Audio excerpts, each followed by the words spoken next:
Hey now, we're finally at the last anime review for this year's anime feature, and we're ending it off with Black Bullet.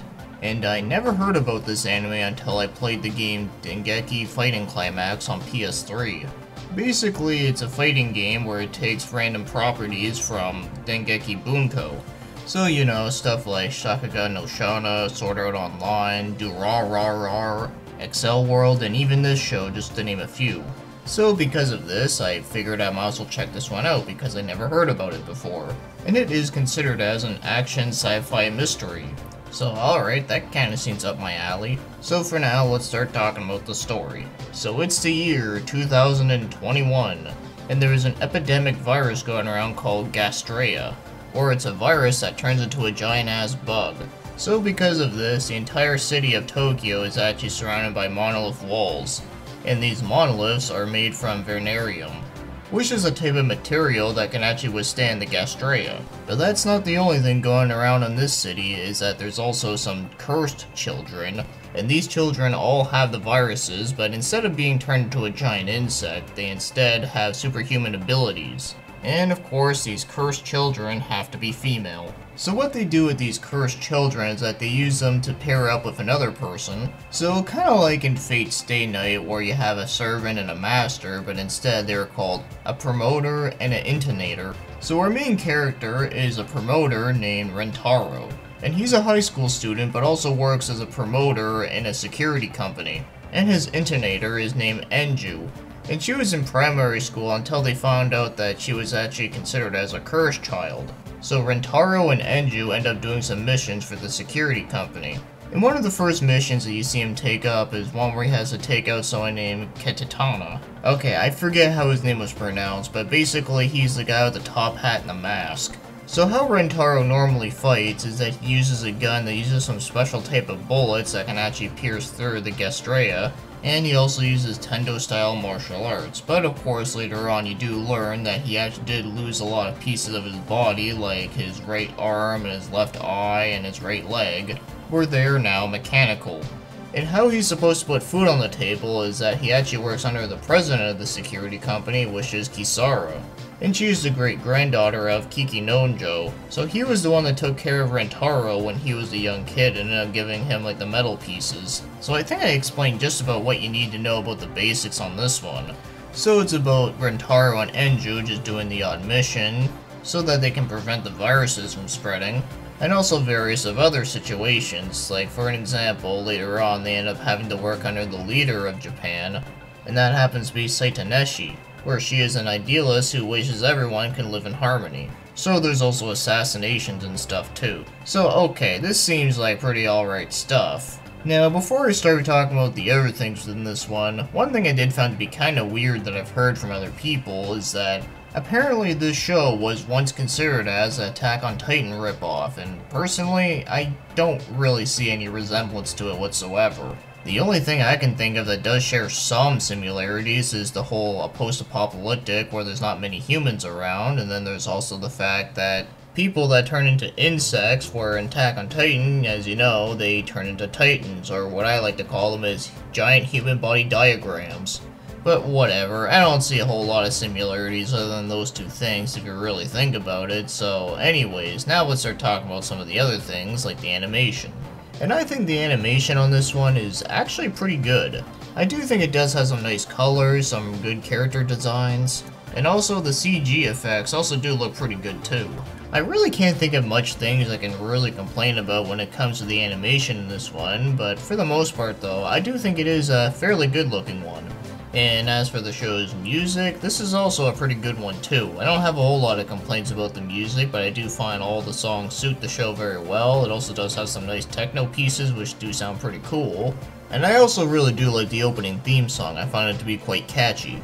So now let's get moving on and start talking about the voice acting, and man is the voice acting here pretty mediocre. So I'm not going to go over all of them, but just to give you some of the main ones, so you got Rentaro, who is being played by Chris Patton, and I think he did do the best job here. Now, it isn't anything like amazing, but I did think it was pretty good. And then Enju is being played by Lucy Christian, and she did an okay job, but honestly I thought her voice was like way too fucking annoying for me. Although I guess you could say that it does fit the role of her character, but still. And then Kisara is being played by Christina Kelly, and this role was kinda crappy to be honest. And then Tina is being played by Caitlin French, and this is also another crappy one unfortunately. And then the Top Hat Mask guy is being played by Jay Hickman, and I think he did do a pretty decent job. So I do think that is one of the better ones in this one. And then Saitaneshi is being played by Carly Mosier, and I think she did do a pretty okay job. Not great, but also not bad. I think Kisara's grandfather is actually being played by John Swazi, and he actually did do a pretty decent job too, as again, one of the better ones. Now, the only other two roles within the show I also thought to be pretty decent were Andrew Love and Joanne Bonasso. But everyone else in this show just kinda sucks, but probably one of the worst roles within this one would easily have to be Takuko, who is one of the Royal Guards. He's the one with the glasses, and honestly this role just fucking sucks. And apparently I can't even find who did the voice for him. Well, whatever. All I gotta say is that it's just not that good at all. So yeah, if you want to watch this one, I'd recommend sticking to the Japanese one. Now, before we get to the overall score, this is where things go to the deep end. Because despite the interesting premise that this show has, it unfortunately has a lot of issues. So one of the main issues that we have here is the characters. They all seem to be really lacking something, and that something happens to be character development. Yeah, a lot of the characters in this one are just not that interesting, which is kind of unfortunate because at first, I was kind of liking Rentaro's character. I thought he was actually kind of cool, but then as the series got on, I kind of realized it was just more of the same shit. You know, him just doing the bravery role, and of course the fact that he cares about Enju. And even Enju's character herself also lacks quite a bit too. Also, one other thing that I also was totally not a fan of with this show is that there's a lot of lolly stuff involved. Yeah, it's one of those. Now, if you're a fan of that kind of stuff, I mean, I got no problems with it, but I personally am just not a fan of it whatsoever. Because Enju is like 10 years old and she's always like flirting around with Rentaro, and it's just kind of weird. Like, maybe not as weird as Poopa weird, but, you know, still pretty damn weird. And as I already said about the whole idea of the story, that it seemed kinda cool, well, unfortunately, I kinda lost interest within it pretty quickly. So now, let's go over to the overall score. So, if I were to rate this one, I'm gonna have to give it a 4 out of 10. Well, ain't this a depressing ending? Considering that I actually thought that the first 3 out of 4 episodes were actually pretty good, but after that, like I said, I just lost interest within it pretty quickly.